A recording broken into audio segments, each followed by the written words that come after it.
यह भी याद रखता कि ये शख्स, ये जो तथाकथित कांग्रेस की जो मीटिंगें हुआ करती थी आजादी को लेकर के, इससे नाराज होकर के विदेश चला गया और वहां से एक सेना बनाई। 46,000 सेना में लोग थे इंडियन नेशनल आर्मी में, और मोयान से लेके पूरा जो आपका नॉर्थ ईस्ट का मणिपुर का इलाका है, उस पूरे इलाके पे उसका कब्जा था।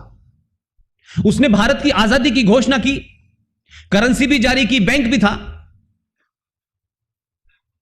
लेकिन शौकत मलिक साहब जो उसकी फौज के कमांडर थे, उनको उन्होंने हिदायत दी, इंस्ट्रक्शन दिया कि आप दिल्ली जाएं और वो जो फेमस गाना है, सॉन्ग है, कदम कदम बढ़ाए जा, इसके साथ आप लाल किले जाएं और इस झंडे को फहराएं। लेकिन इसमें एक तथ्य है जो बातचीत में लोग नहीं बताते हैं। जब उन्होंने यह घोषणा की आजादी की भारत की, तो दुनिया के 11 देशों ने, जिसमें यूएसएसआर भी शामिल था, भारत को रिकॉग्नाइज करा था, मान्यता दी थी उस आजादी को। लेकिन 21 अक्टूबर से लेकर के 1943 ऐसा क्या हुआ कि 47 आते आते वो आदमी गायब हो गया। अब इस पे चर्चा नहीं हुई। वो बीमार नहीं थे, कोई और प्रॉब्लम उनको थी नहीं, उनको धरती निकल गई, आसमान खा गया, पूछा नहीं किसी ने। लेकिन जो पाप आपने किया था वो कभी छुपता नहीं है, चाहे 100 साल के बाद आए, वो पाप निकला बाहर। ये कुछ बातें मैं रेफरेंस में कह के आऊंगा। ये जो आपने 35 या 370 का दाह संस्कार किया है, इसके ऊपर भी फूल माला चढ़ाऊंगा मैं।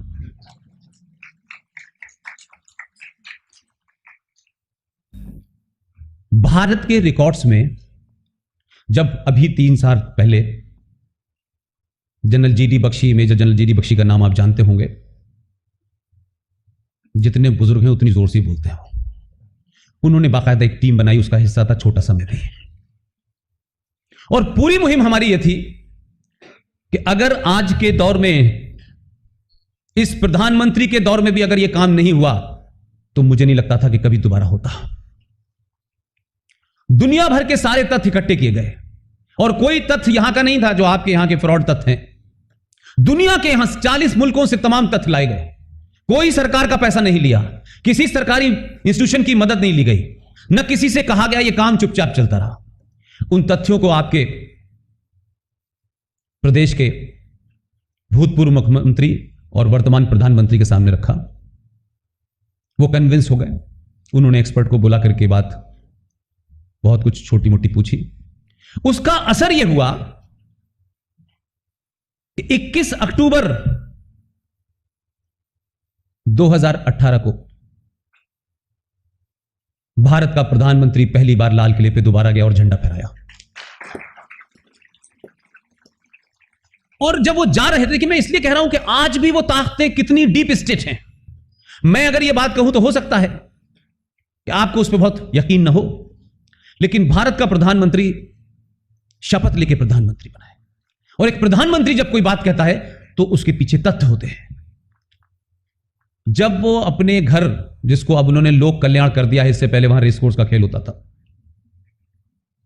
वहां से निकल के लाल किले तक जा रहे थे, जाते जाते बीच में उन्होंने एक ट्वीट किया।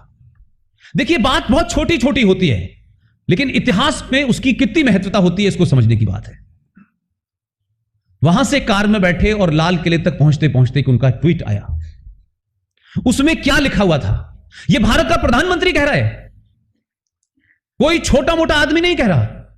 उन्होंने उस ट्वीट में कहा कि मैं झंडा फहराने जा रहा हूं, लेकिन मुझे मालूम है लोग मेरे बाल नोच लेंगे। आप सोचिए कि वो ताकतें कितनी गहरी उनकी जड़ें हैं कि आपका प्रधानमंत्री जानता था कि उनको यह शब्द इस्तेमाल किया कि लोग मेरे बाल नोच लेंगे, लेकिन झंडा फहराया, बाल तो नहीं नोच पाए। और उसके बाद में उसी लाल किले के अंदर सुभाष चंद्र बोस का दुनिया का सबसे बेहतरीन म्यूजियम भी बनवा दिया उन्होंने।